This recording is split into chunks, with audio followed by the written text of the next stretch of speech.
All right, welcome everyone. I'm here once again with Sister Miriam, a friend of ours, and we spoke a little bit on Messenger, and you were sharing part of your testimony, and I said we gotta take a listen to this because you have a powerful story to tell. So tell us how you doing today. I'm doing excellent.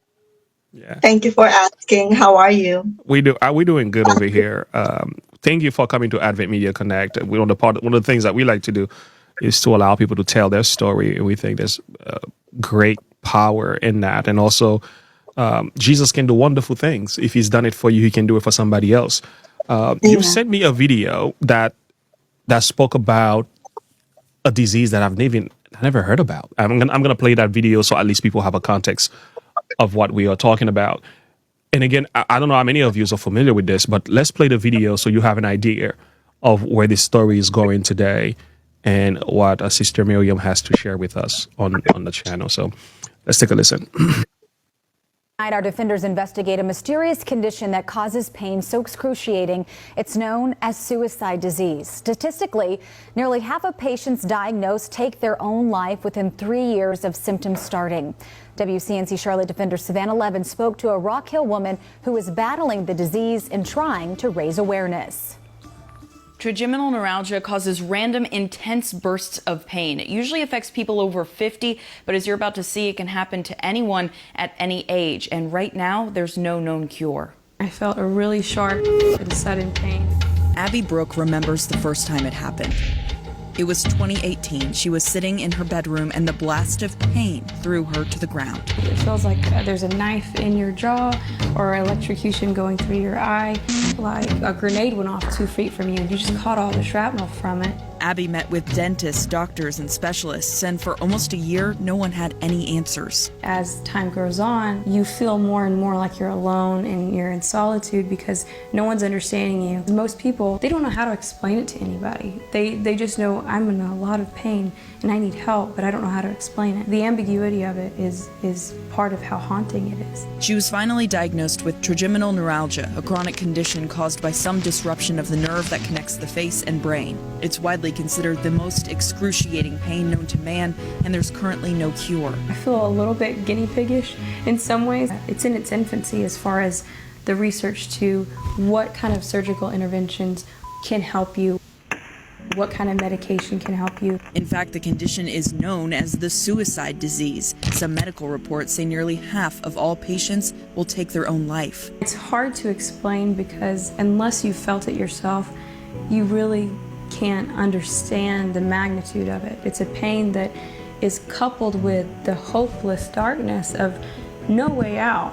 While Abby works with her doctors to try and find relief, she hopes to raise awareness. All you want to do when you're in that much pain is be out of that pain, no matter what the consequence of that is. All that matters is not feeling it. But there is absolutely hope, and there are answers out there. It's just getting to the right people. The other scary thing is there's no one known cause of TN. Doctors believe it could be triggered by some things like a facial injury, dental injury, even tumors, but it could also just start for no known reason at all. To learn more about this disease, about Abby's story, and about the research being done, you can head to WC.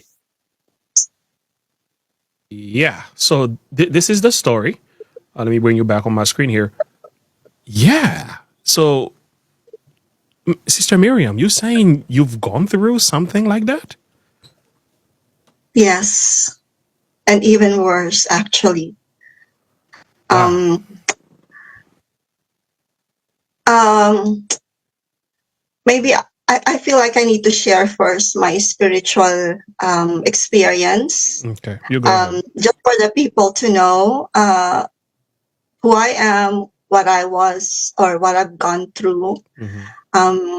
I was not raised a Seventh-day Adventist. Mm-hmm. I was actually a Catholic raised, and I was even very active in the Catholic Church, not saying against any Catholic personally, but there was a longing in my heart.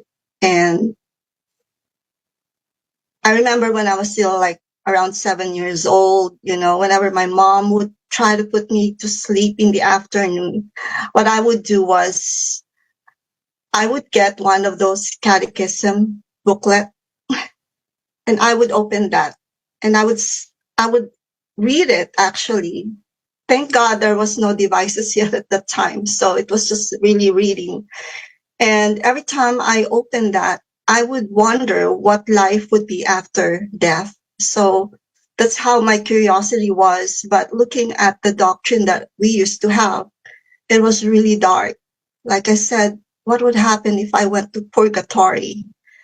What if nobody would pray for me? Like it's gonna be, it's gonna be hopeless for me. And we were not rich. We were not even middle income. We lived in poverty, so I know what hardship is. So I grew up in that kind of environment. But I guess Jesus saw the longing in my heart. My first encounter with Jesus was when I was around 10 years old. I actually didn't know him, but he appeared in my dream actually, and I knew it was him. Just to make the long story short, he was, he was wearing this Nazarene kind of robe, and he made me sit on his lap. And when he showed me his hands, I didn't really recognize it was him, but he showed me his, the scars in his hands, and he made me touch that. And as soon as I touched those scars, something happened to me. Like I felt like I was so broken.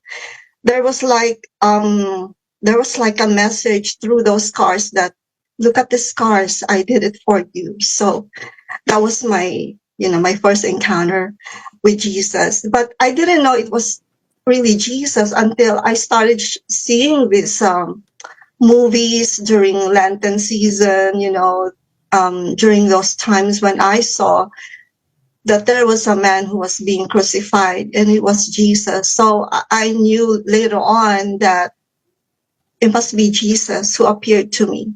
But that kind of dream, I didn't know him, but I would go back to that dream every time I would have some trials in my life. And in my life experiences, I was put in danger. I was in these near-death experiences, and there was a God who would always save me. And I knew that there was a God, because I was looking for who God is, like who is God, what is God. I look at the heavens, and I don't think that God is what was portrayed to me when I was a Catholic, that he would burn people in hell forever, that he was this kind of God who would find pleasure in punishing the wicked. So, and all these experiences, made me look for what is really truth, because I didn't find peace where I used to be. So, at the age of 11, I started going church hopping. So I went from one church to another. Actually, all the main religions, when I was still in the Philippines, I'm now in far northern California. I visited those churches and even studied their doctrines. Now, just for you to know, also Pastor James, I actually have family of Seventh-day Adventists. Like my relatives were Seventh-day Adventists, even my grandfather, but I was raised by a Catholic mom, but she was God-fearing, despite, that religion or religious belief. The thing was, I was doing everything. I was doing everything looking for the truth, but trying to avoid becoming a Seventh-day Adventist. Isn't that funny? Well, because I didn't have good experience with some people in that faith before. And so in my spiritual condition at that time, I was actually looking for fruits.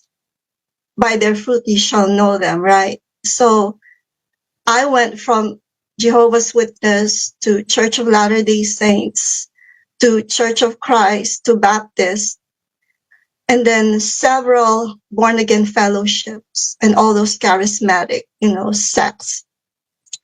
But at the very last time when I was about to be baptized as a Baptist, I was going to be baptized in a Baptist church.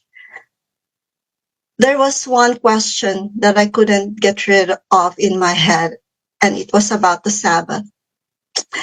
So that was when I decided, I said, if I'm going to be joining a church, I might as well join a church where I don't have to twist the truth.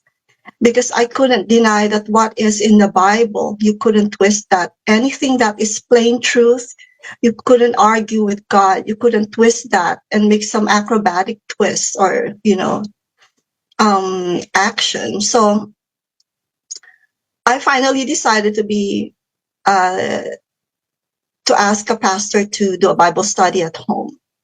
So, long story short, yes, I decided to become a Seventh-day Adventist because I said, even if I don't like the people, truth is truth. And I also learned that we are not to generalize. Just because we met people that are not good in that church does not mean that the whole church is bad. And that for me is applicable to any church, that we know. Anyway, so as a Seventh-day Adventist, you see, I started with removing unclean diet, like unclean food. And it was a struggle. But just for you to know, God has really given me grace all through those years. At first, initially, especially when I heard about the counsels of Ellen White, I was actually stubborn. I was rebellious, and I was telling myself, no, nobody takes away my fried chicken from me. Like I was like, what? I have avoided pork, shrimp, those things which I used to love, squid, crabs. I mean, I was from a heathen diet to now a plant-based. Yeah. But when I look back, I'm just thankful because I know God's grace abounds even in times when you feel like you will not be able to overcome your appetite. So that was the first thing that God changed in me. My appetite was changed. And I'm so thankful that it came to me at the right time when I didn't have any of those lifestyle diseases yet. So moving forward, I came here to America.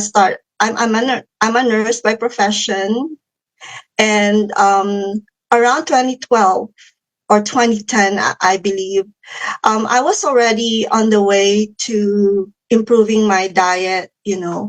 Like I'm exploring more on the health side, like doing my juicing. I had those green smoothies and everything. And then all of a sudden, one day something hit me.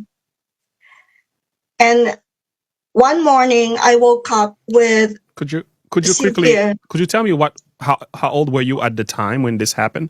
Because you said 10 years old, you had an encounter with Christ. 11 years old, you began to church hop, and then you became a Seventh-day Adventist. How old were you when you became a Seventh-day Adventist? I was 19. 19. Okay. That was after I graduated from college. Okay. So you graduated from college. You got your nursing degree at the age of 19? Yeah. Wow. Okay. So, and then when did you have that issue, that health crisis? How many years after that? I was in my early that was like mid 40s already. Wow. When I had that. That was actually back in 2012, towards the end of 2012, I started having jaw pain. And the dentist called it as TMJ disorder. Okay. Now, TMJ disorder, usually in the conventional setting, what they would actually, how they treat it is they would put like a mouth guard in your mouth, because the dentist, who was my friend, was telling me that you must be having TMJ pain because you're grinding your teeth while you were sleeping. But for me, it didn't make sense, because all of a sudden, it was like a sudden change. Now, later on, it just became just more like muscle stiffness to my, to my jaw. The pain did go away later on. And we know that whenever we have pain, we have to address the very root cause, like what caused this, this jaw pain. And I didn't have to do that because the pain went away. So, and whenever we didn't find the root cause, usually it comes back even worse. So after like about a year, like 2013, that's when I started having the nerve pain. It was not yet that bad. It was like on and off, on and off. And then 2015 was when I started having that same pain that woman that you showed in the video. It was like a hot knife stabbing my face. Sometimes it felt like being hit by a lightning. Sometimes it's like being electrocuted. And it is true that the reason why it's called a suicide disease is because whenever this pain hits me, it felt like it felt like you needed to do something just to stop it. And there were times when I would feel like I had to jump off a building. That's how painful it was. And whenever the pain was hitting me, it felt like I was in total darkness. Wow. You see, in 2015 was when I had my full-blown trigeminal neuralgia. What happened would be at night, the pain would come to me like every 30 minutes to every hour at night, the entire night. So it came to a point when I looked like I came out of a concentration camp. I was almost skin and bones, because during the daytime I couldn't eat. Even drinking water, it was so difficult, because if I just move a little of my muscle fiber, sometimes it would trigger the pain. Wow. So that's how dark it was at the time. There was nothing you could do to bring relief? Nothing at all during the time? Well, during that time, because I'm a medical surgical nurse, and I know that because it was a nerve pain, even the most powerful narcotic medications will not be able to fix it. Wow. I was actually taking a narcotic pain medicine. It was called Norco. But it only made me agitated and nauseated, and it was not even removing the pain. Any nerve pain can only be, managed with anticonvulsant. And yes, I went to the doctor. He said, when he saw me, actually, he said, "I'm very sorry." And he looked like, it looked like I had a terminal disease, like I was gonna die in a month. I saw the look in his face, and there was no hope in there. And he said, I'm so sorry that you have this. Unfortunately, he said that this pain is the worst pain known to man. And it's even worse than bone cancer, even worse than fracture. And he said that what he could do was just to medicate me. I had to be on anticonvulsant for the rest of my life. Now, I'm not anti-medicine, but I was looking at the long-term side effect of the anticonvulsant. And I said, the side effects of the anticonvulsant was like memory loss. It has a direct effect on your brain. And what was happening to me was I felt like a walking zombie. There were days when I forgot what I was. I forgot that I was a nurse. I forgot that I had a family, that I had talents that I could use for God. So it felt like I didn't have any brain whenever I took those anticonvulsants. And there were many days when I would prefer not taking it. I would rather take the pain instead of the anticonvulsant, Wow. because I felt like I was dying from these medications. And I'm thankful that Jesus has given us an example of enduring. And in those times when I was going through this darkness, I could only look back at the Gethsemane experience of Jesus. And actually, it was the chapter of Gethsemane in the Desire of Ages that really made me become more serious in my walk with the Lord. So I said, if Jesus had to endure this, I had to also endure. And of course, there were days when I would ask God, Lord, I need you to do a miracle, because I couldn't stand the pain. Like, there were nights when I would just say, Lord, I'm okay, just take me home. I'm okay to die now, because the pain was just too much for me. It's a kind of pain that you have to be a superhuman, I would say, for you to be able to endure that. And there were many days, I would say hundreds of days, when I was isolated from people. And I'm a church person. I love being in the church. I love participating in church activities. And one of the talents that God has given me was singing. And I love singing for the Lord. And during those days, of course, I couldn't do that too. So it really broke my heart. I felt useless, and things that you hear also from people that are also, I would say, one of those purifying experiences that I had to go through was, how come you got sick? I thought that you're into this health thing. I thought that, you're plant-based, you're into this juicing.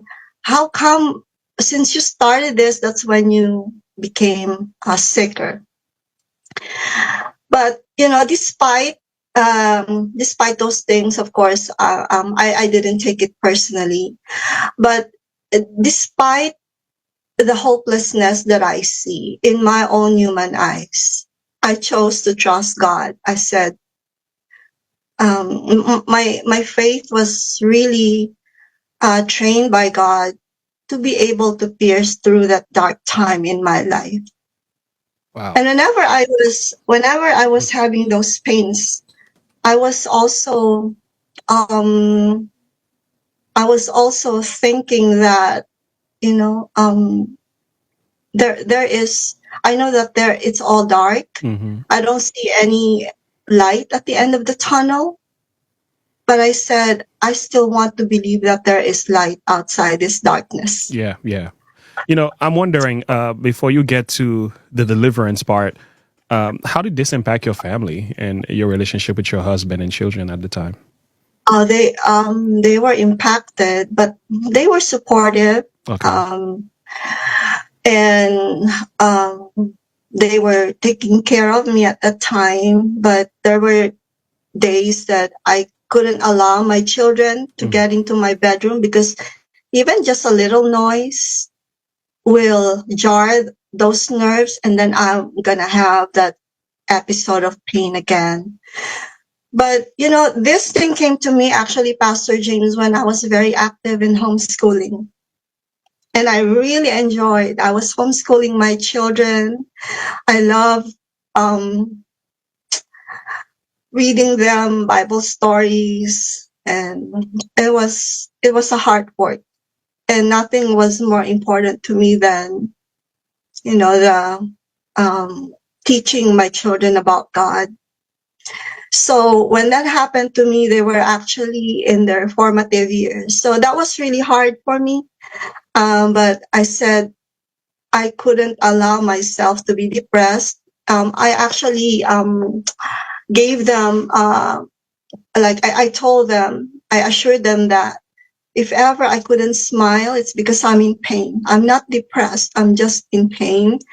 I'm sad, but depression, if I entertain that, that will not allow me to seek for the solution to my disease. And the most challenging part of this disease was, how we are whenever there is a problem, we go online because not everything that we encounter are in the books. So I would go online and it would say there that there is no natural solution to trigeminal neuralgia, no detoxification that could heal this.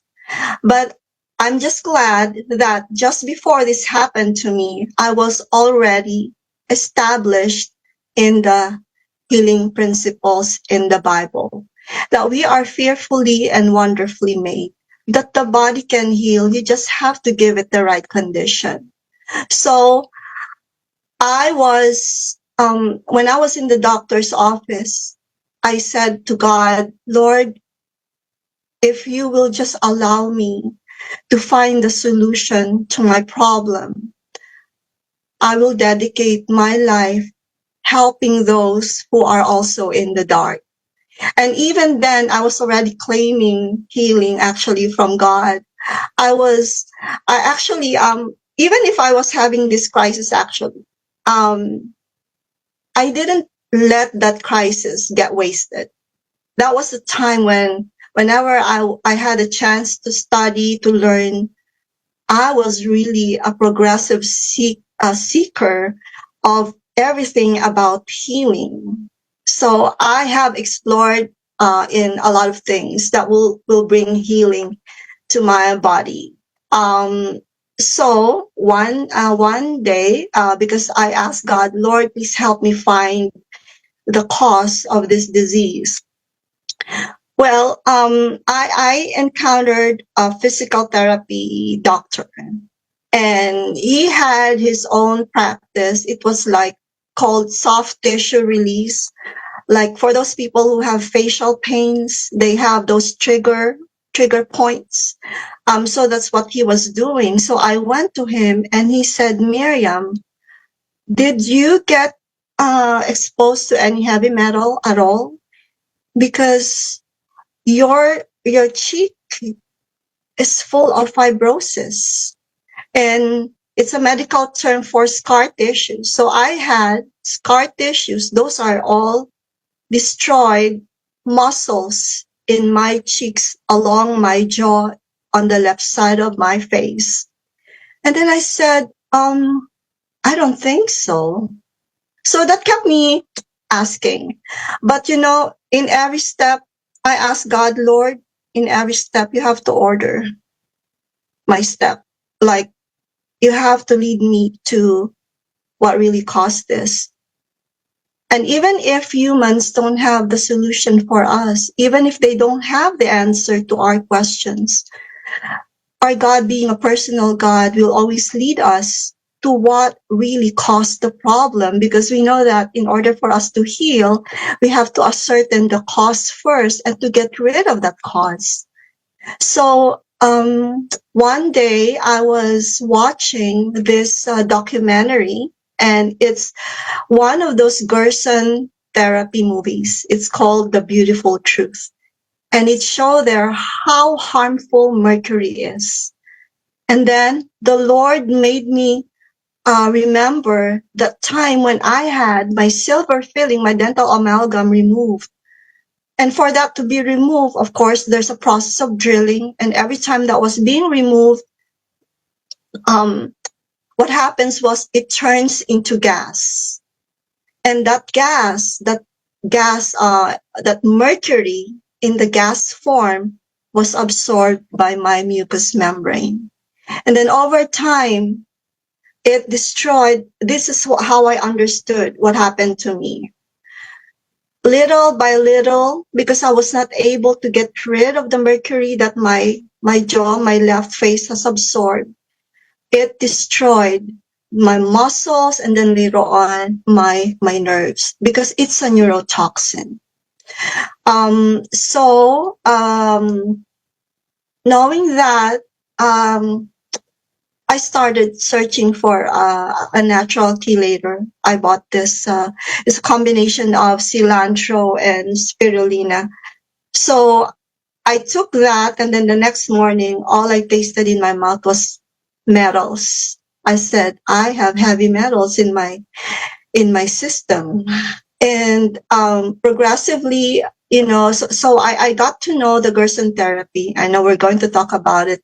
You will have that later on. I'm excited about that as well. And if you don't mind, depending on how much time you have, we would love to have you on the set while Dr. If you have to leave, you can leave. But I'm just saying, like, we would love to have you on the set because I think your story parallels what he's about to share as well. So I would love to have you there.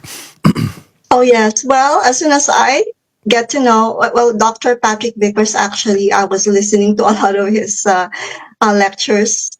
So I get to know the physiology of Gerson therapy and how it works in the body. So as soon as I receive a truth, I practice it right away. And I said, I have hope. So that gave me actually hope. I know it was for the big C people, okay? But I said, it's just the same. Whatever your disease is, it's the same requirement. You have to bombard it with nutrients. You have to get rid of all the toxins that you have in your body. So I got into this, we call it liver flush, another word for coffee enema, and then the juicing. So that's how I started it.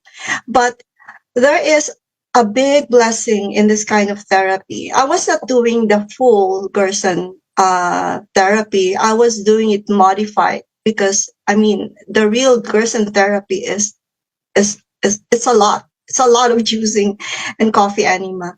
But with me, I would just do it like twice, liver flush, and then lots of juicing during the daytime. But I felt right away my body started to get rid of the scar tissues, those fibrosis in my jaw, but not without pain. As you see,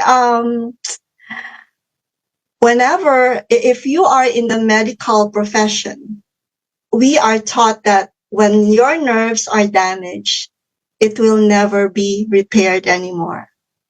But God has proven it wrong. In my experience, I'm actually rebuilding the nerves that I lost. And I also understood that discouragement should have no space in my healing experience, because this kind of healing, when it comes to repairing the damaged nerves, it will have pain. It's going to be a painful process. And one thing that I'm so thankful for to God is this is an uncharted journey that I was gonna have. There was nobody ahead of me who did this before. But I said, I have a God who will guide me in every step. Amen. And the Holy Spirit, he in every little thing, he would dictate to me like this, do this and do that. And then he would lead me to where do I go. So I was able to develop my own, I would say, lifestyle center at home. So I did that just for my complete healing, because I'm very aware of how seriously damaging mercury is. It actually had some effect on my left side of my brain, because this kind of problem, this health problem, it's very subjective. Like the only person who will understand somebody who has trigeminal neuralgia are those who suffered it. Because even if I tell you that the pain felt like being hit by a lightning. You will not appreciate it, of course, unless you have really experienced it. But with Gerson therapy, one thing that I have learned is we really have a very toxic body, because the liver flush alone, not to be too graphic, but when I was doing the detoxification, when I hit I would say after 1 week of doing the coffee flush or the coffee break and the juicing, it didn't smell like the normal thing. It smelled like sewer. Like I said, wow. And that lasted for like 6 months. Can you believe that? That's how toxic our body is. And 6 I'm sure months. Dr. Patrick Vickers will You said you expound said more on you that. said 6 months after the first week. Oh my lord. Okay. You see, if you go back to my pictures in the past, like going back to like maybe around 2000, I didn't look the same as now. I actually had people see me like they didn't recognize me. Like, who are you? Because this kind of therapy is really going to transform you. But my most favorite part is not the outside transformation. It's really your brain. Like, I felt like my brain was just getting clearer, and then I would be able to memorize Bible verses or even Bible chapters faster than before. So that was the blessing of doing that therapy. But at the same time, of course, I'm into, whole plant-based diet as much as I can. And so and also there are now advancement in technologies, like there are devices that you can use to hasten your disease. Now, when I had this disease, I already knew of the crisis that could hit the world. I really personally believe that actually my experience in this disease was actually preparing me for what was about to come. So when I had this diagnosis officially, so the doctor told me it's trigeminal neuralgia, it's incurable. You're going to have to be on these medications for the rest of your life. I thought about actually the no buying and no selling right away. I said, I'm not going to be dependent on this medication. I'll find a way to get out of this medication, because I know that my God can heal, even if people say, no, it's not going to be cured naturally. So I persisted. I did. It's a lot of work. It's a lot of dedication. So people ask me, how did you do it? Like, you've been doing this for like many years. And I said, you just have to make an appointment with yourself, because I'm doing this not for myself. I want to make sure that even in the last years of my life, I would be able to be used by God.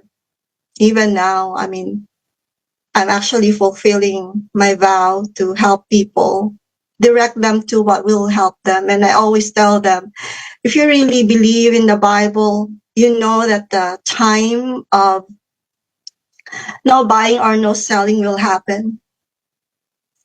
Then you have to do something. There are things out there actually that you can use to hasten your healing. Wow. I mean, for me, this is application of wisdom, practical wisdom. Yeah. Like, when are you going to wait? If you don't want to be dependent on purchasing your medications, and these medications are usually just silencing the symptom, you're really not addressing your problem. You're even making it worse. You're just building up these toxins in your body. So that's the mindset that I have, even in the severity of the pain that I was having. Actually, thinking clearly was a very huge challenge at that time, because whenever you're hit by that pain, you couldn't think. It was hard to think. My brain would shut down. And my chiropractor said that that was your body's defense against the intensity of the pain, so that you won't feel that much pain, and that is by your brain shutting it down. So I had to battle brain fog many nights, hundreds of nights when I couldn't sleep, because nerves are growing, they are rebuilding every night, and that is painful. Wow. But I said, it is what it is. But know, I always just look past these challenges, and I know that I focus on the end result, and I know that the end result is healing. Sister Miriam, I'm telling you, you're speaking straight to my heart as well. It's bigger than a testimony. It's actually you preaching right now. You said something that was so crucial. I want to go back to it. You said we have to come to a point where we stop depending on the system for healing, right? The system where we have to depend that we can just hop up and jump and go to a medical institution and receive the medication that we want. And we're not bucking against that. You're not bucking against the pharmaceutical company here. That's not the point of this video. What you're saying is we have to come to a point where we know how to take care of our bodies and to be healed without relying on somebody else to do it for you. Is that what you're saying? Yes. Well, like what I shared in the beginning, I'm a medical surgical nurse. I work in the medical surgical floor. Although I had, most areas of nursing, I was exposed to that because I studied in a very good school in nursing back in the Philippines. And I'm not anti this, anti that, but I am looking at the long term, like the long term effects of what we're doing. I believe in like acute care, because my last hospital experience was actually in orthopedics. So we would help people who had fracture get their surgery done, give them medications. But as a nurse, I also tell them how not to come back to the hospital again, because some of these surgeries, because of those implants of metals and all that, they are very prone to infection. So I tell them, do this, do that, so you don't, at least just to lower your risk of having infection where you had your repair and then you come back again to the hospital. So to me, there has to be a practical and wise application of both the conventional and the natural healing.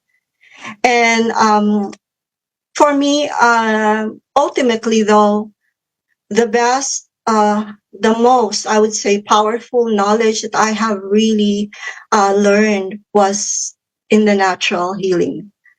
My first aha moment in natural healing was when my uncle was, that was back in 2002, when my uncle was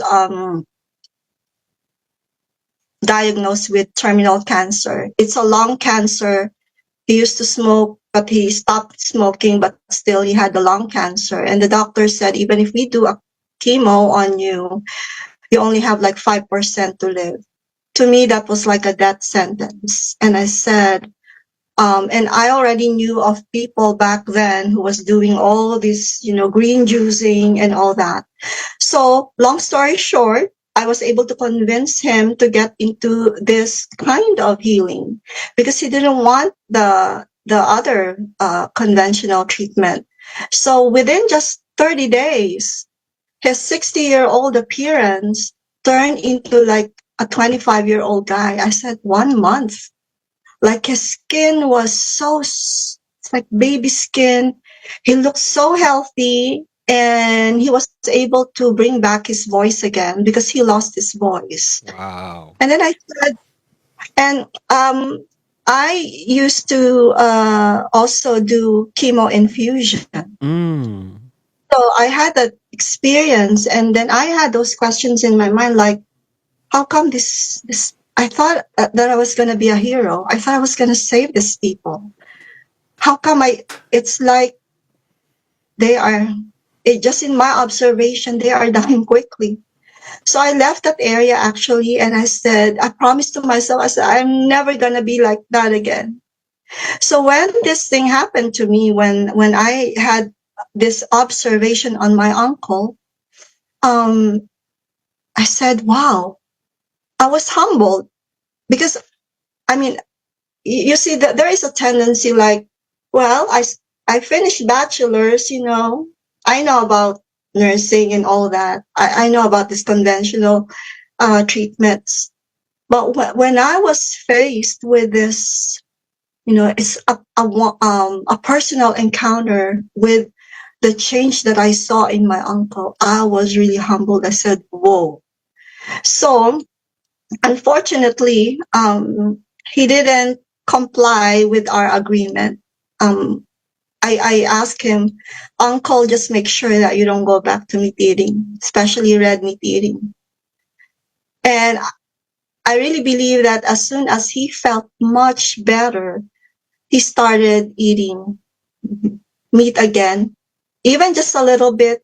But the cancer came back like more aggressively, like within a month. He was all swollen. I mean, so that to me was like, oh, so that's what diet can change, what diet can do to us. So I had more. Actually, I'm helping people with this kind of problem also behind the scenes, quietly in a low key. Like I would help people also, like lead them, and yeah. So it's out there. There are healing stories, but these are people who really complied. But actually, I came to a point when I said, I wish this is just cancer, what I had, because in my experience, I saw some people healed from the big C really fast. There were people that I helped within just less than 2 months, and they were free from this disease. But with me, I understood that it's gonna take years, because those fibrosis, those scar tissues, are as hard as iron. It's hard to break them down. But I said, this is gonna be the thorn of my flesh for a while. But I know that I'm gonna get there, and I just had to be patient.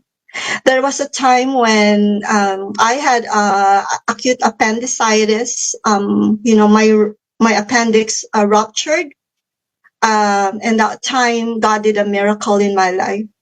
The pain stopped, and I didn't have to have surgery. And I was pleading, God, Lord, Really? Are you serious? yes, I had a yes. surgery 6 months ago to remove my appendix. I was in pain for 3 weeks. I had no idea what this was. It feels like a knife on the left side of my stomach, and I'm like, what is this? And it just gets worse and worse and worse and worse. And eventually I said I have to go and check it out, and they found out that's what it was. I think there were a number of things happening at the time, and I was very stressed out too. It was like there was a lot of family things going on, and we had not so much adopted. We had added 2 daughters to the family. And their family, I mean, it was like very stressful, and my life was like heavy, and I had school. And I think it was mainly the stress that drove that. And also my diet wasn't the best either. So yeah, for you to have had a miracle, and I'm like, oh man, I gotta get this thing out. Whatever this thing is, it's gotta go. It's terrible. It's a terrible pain. So anyway, yeah. Well, that happened to me when I was like 17 years old. I was not a Seventh-day Adventist yet, but I was a progressive seeker of truth. And when I had that acute appendicitis, my father was actually praying a lot, because we didn't even have money, even just to pay a cab to bring me to the hospital. And in the Philippines, we don't have insurance. It's only for the rich. And so God really sustained me like all those years. And then, but this time he said, maybe not this time, no sudden miracles, because there's another miracle that he was working on me. And that was really to develop some virtues in me, like the character of Christ, the patience, the perseverance, endurance, the never give up spirit, that, and the total dependence on God, on everything. It's hard, especially I'm the main provider, at home, Mm. because my husband would be with the children, and as a nurse, it was practical for us to have that set up for at that time. So it was really difficult. And it also came to a point when, you know how health insurance could be very expensive, especially if you are on disability. There was actually a time that I was asking myself, because I'm used to having my health insurance. So I said, Lord, I don't have enough fund for the things that I would need for natural healing. And it's very clear, and God speaks to you in a clear voice. And he said, it's okay. Let go of that health insurance. Prove me. I'll take care of you. And he did. Amen. Yeah. Praise So God. to me, that was like a training of me separating from the system. He's teaching me that you are not to be dependent on the system, because it's going to be taken away from you later on. So even now, you need to know what to do without them. Wow. I went to your Facebook page to look at some pictures as you were speaking here, just to see what your images were before and after. I'm not sure if you're okay with me sharing this publicly. Sure. The one that I shared to you, um, Yeah, it's almost like people can read your life story just by looking at your Facebook. that was when I had my full-blown Yeah. trigeminal neuralgia 2015. I already gained some weight there, but look at the left side of my face. It was really sunken. Yeah, I saw it. Yeah, that's huge. It looks like Yeah, the so face of a person who had a stroke, at least. That's what it looks like. yeah, and I was pale. I was smiling, but I was in pain. Oh, my Lord. So God is Wow. good.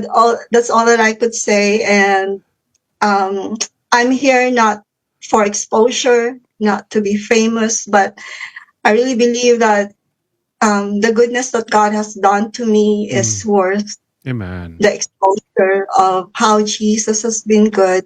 And my story can be a story of anybody. Mm-hmm. If you choose to persist, to persevere, and not to give up, and to really listen to the Holy Spirit, because this past 4 years that happened, it is really true what the Bible says, that cursed is the man who trusteth in man. Amen. Wow. I do have a few questions before the doctor is here. I do have just a few questions because I think from your testimony to Dr. Patrick Vickers, to hear a little bit more about the Gerson therapy. My thing is, you spoke about what it felt like. You answered a lot of my questions. I was writing them down, and as you were speaking, you were answering them too. So, how much of an impact does this have on your faith as you were going through that experience? Oh, it has a great impact. Okay. Actually,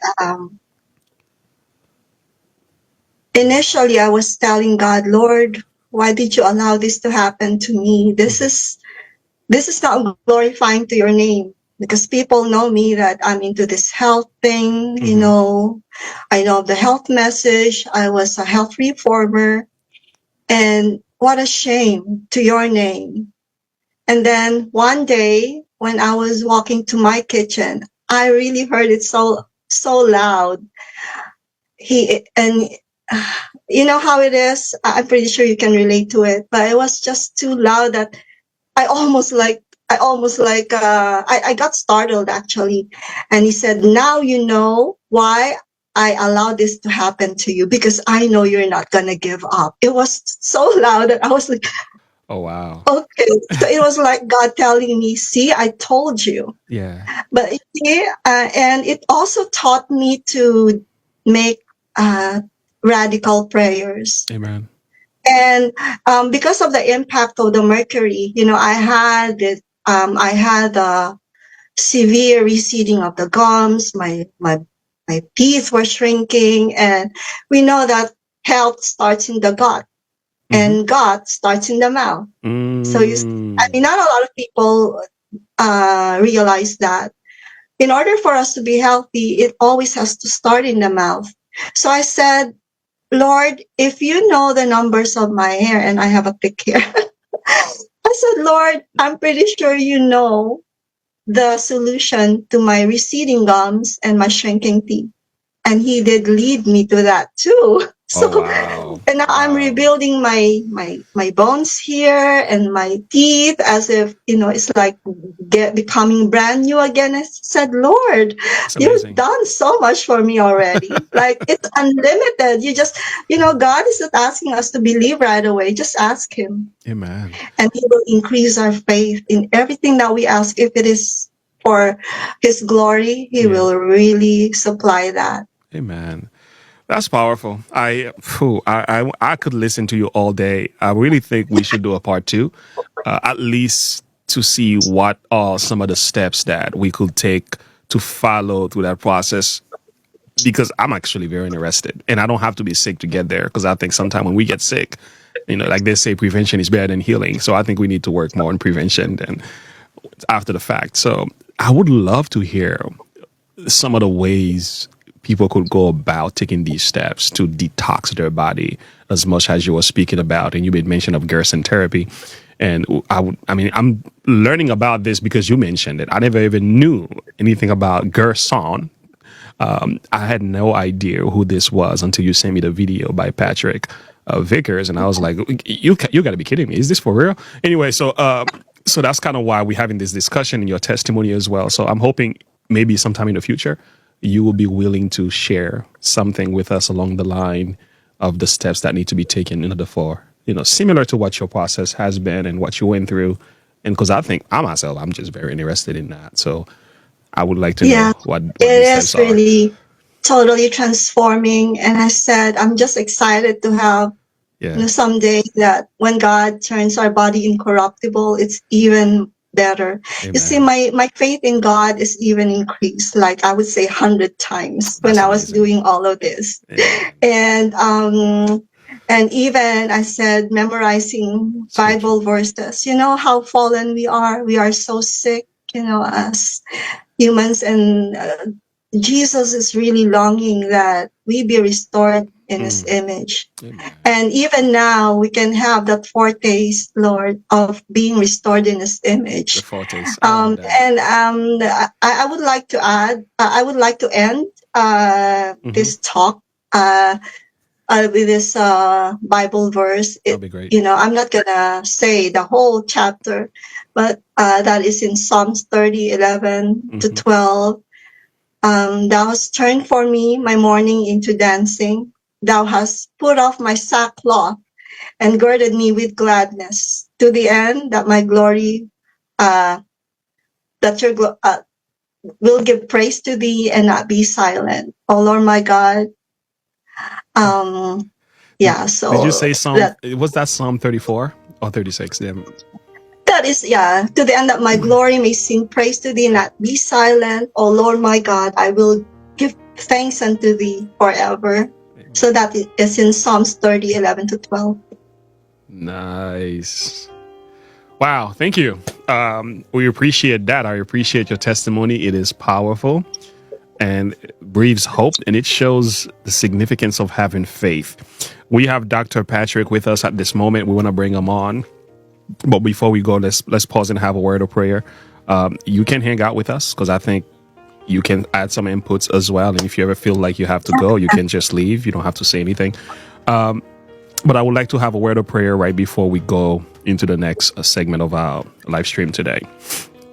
Loving Father, we just want to thank you for Sister Miriam and the experience that she's been through and the testimony and the power of your love. And at this moment, Heavenly Father, we pray that her experience will minister to the hearts of those who are listening, that you can heal. You are still in the healing business until today. And there are things that we ought to do to cooperate with that healing. And we pray, Lord, as we welcome Dr. Patrick Vickers on the channel, that his experience, his testimonies, his expertise as well, we'd add some more, will enhance the power of this testimony we just learned at this moment. And also that the people who are listening will be introduced to something amazing and giving hope to people, and learning how to depend less on this system that has crippled and damaged the health of many. We pray that you will help us now as we transition even more. Give us your Holy Spirit to be our guide. This we pray and ask in Jesus' name. Amen and amen. Amen. Amen.